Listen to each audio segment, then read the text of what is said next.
Welcome back, guys. Here's time for the second installment in my little backpack series here. This time I'm going to talk about backpacks for ski touring and ski mountaineering. And I actually don't have too many ski packs in my quiver. And the big thing that I'm missing here is definitely an airbag pack. I haven't saved up the money yet to buy one of those things. But also in also in my general ski touring quiver, it would just be another pack in the quiver versus like a main pack that I use for everything. And I'll explain that as I go on. But basically, the main features I look for in my ski packs are ice axe carry holders, which a lot of these things have. I also look for a specific wet room, or does anyone call it? I think most people will call it the wet room. That's the big thing for me for my shovel and my probe. And then beyond that, I don't really have a lot of specifics.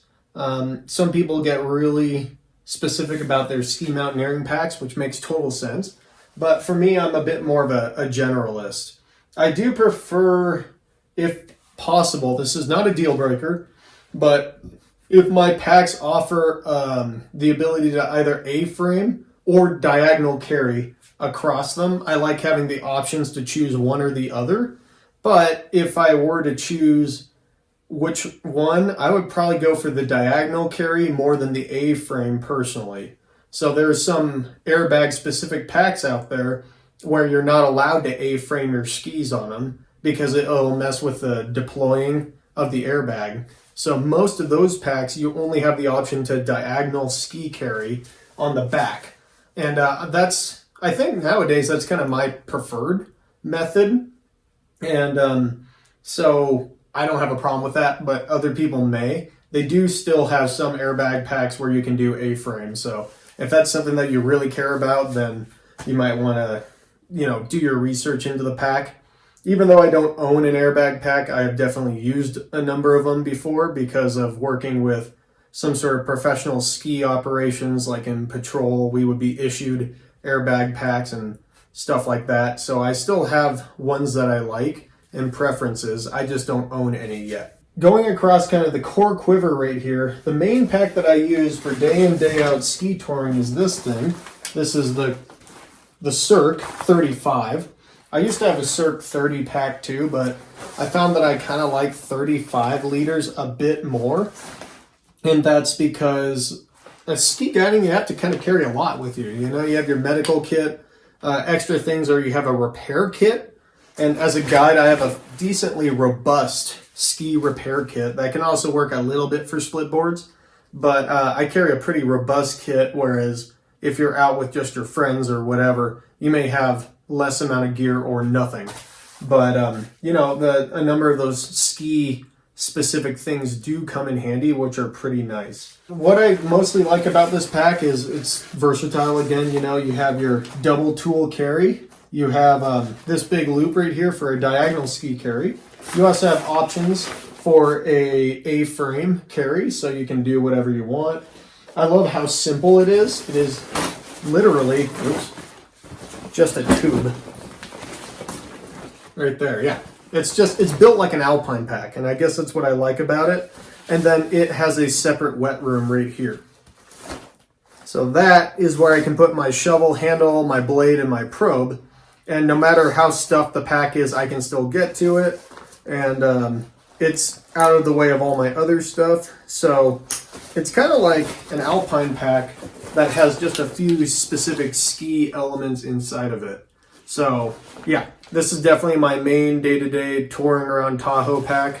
Oh, I guess another feature is you do have a helmet carry on the outside with that little helmet skirt, which is perfect, for if you want to ski with a helmet. And that's 35 liters, so I can be pretty comfortable with that pack. I don't have to very carefully pack and stuff everything around. I can just have everything inside. These packs also feature a bit more of a decent frame, but because you still have to kind of focus on how you're going to pack the packs because the frame isn't as robust as you know, a more thicker type setup. Here's the Cirque 45. It has all the exact same features as the 35 and the 30, except this one has a bit more of a robust frame, so that way you can actually carry overnight gear with it. So I will use this as an overnight pack.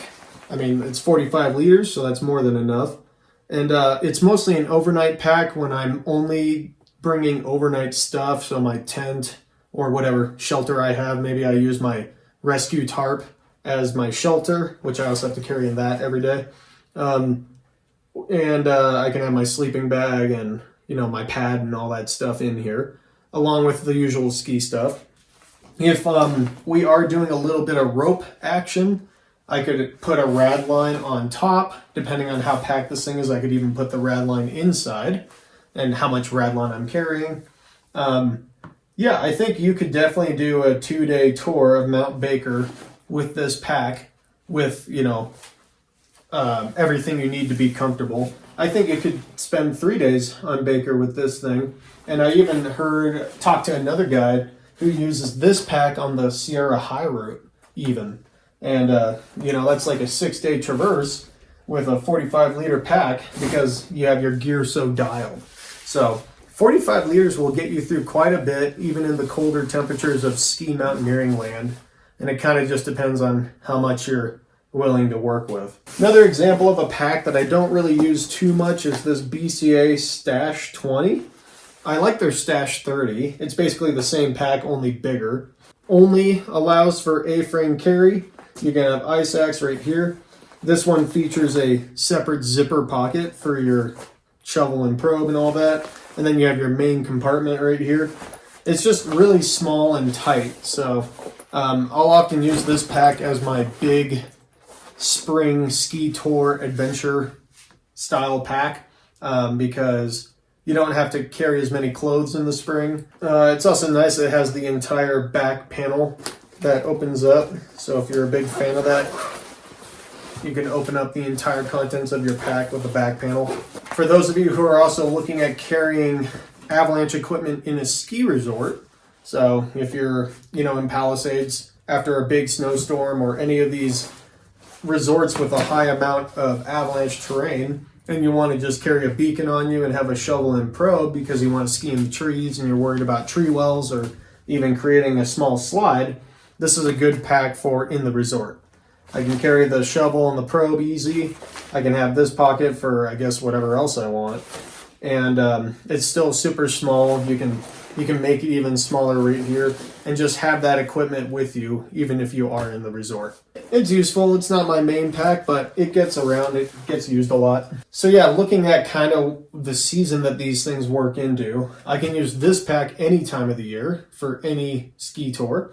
I can use this pack for any time of the year as well, overnight ski tour.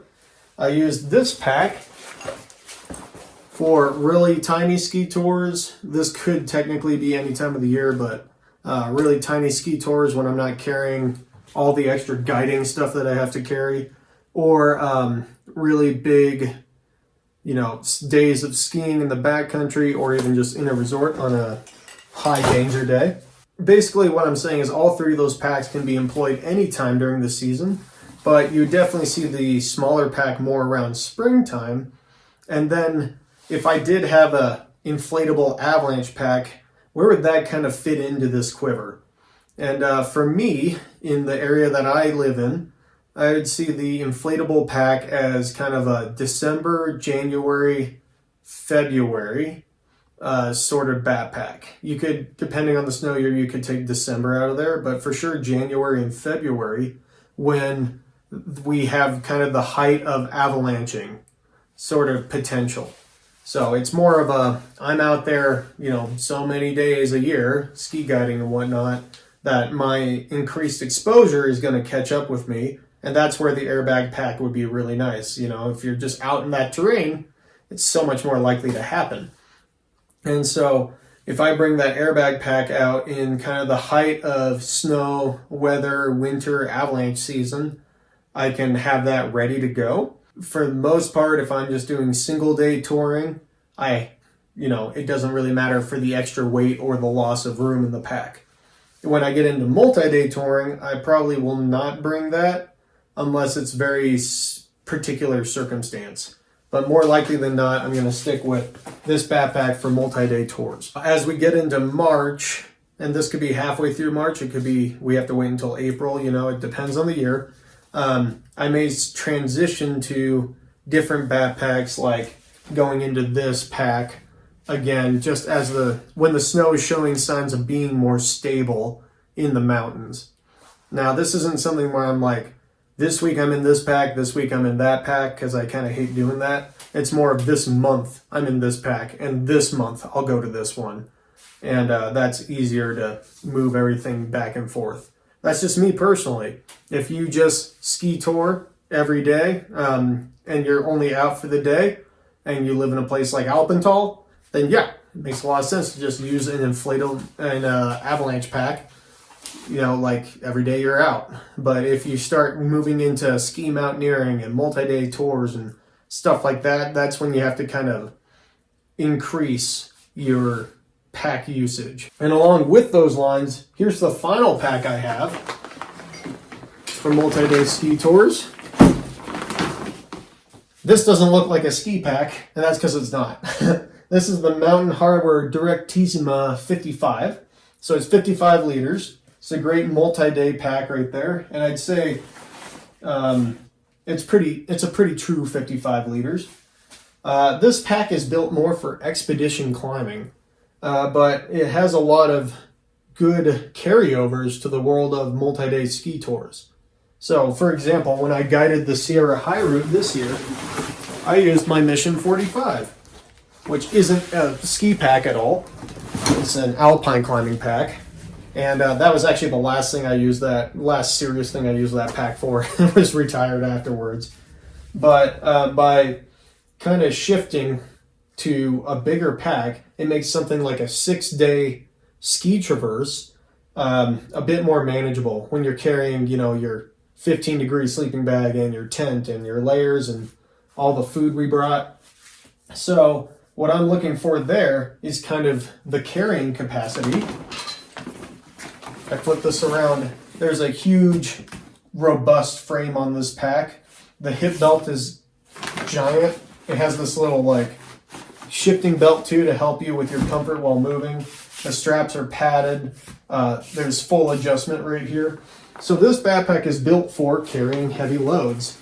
And the first day of the Sierra High Route, you often just hike up 5,000 feet with your skis and your boots on your back.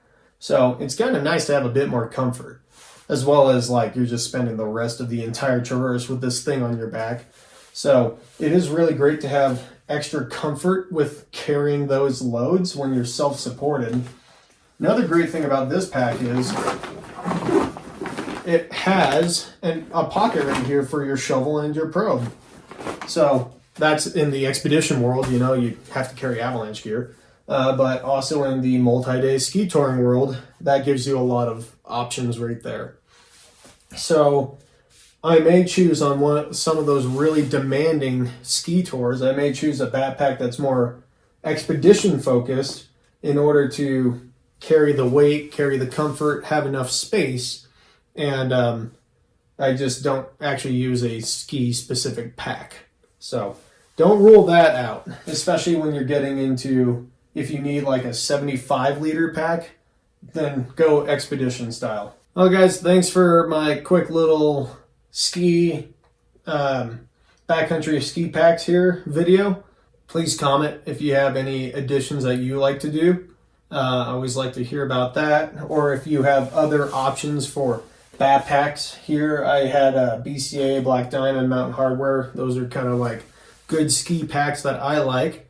But if you have a ski pack that you do like and I didn't show it here, then you can leave a comment. But yeah, I think that's about everything I have to say about ski packs. Stay tuned for the next video when I get into alpine climbing packs, and then the final video when I talk about expedition packs. Those videos should be coming out soon, and I'll see you guys in the next one. Here we are, Swiss Red on Mount Sill. One pitch to the top. Got a Bomber 2-piece anchor right there. Lewis and Connor down there coming up. Really classic Sierra route.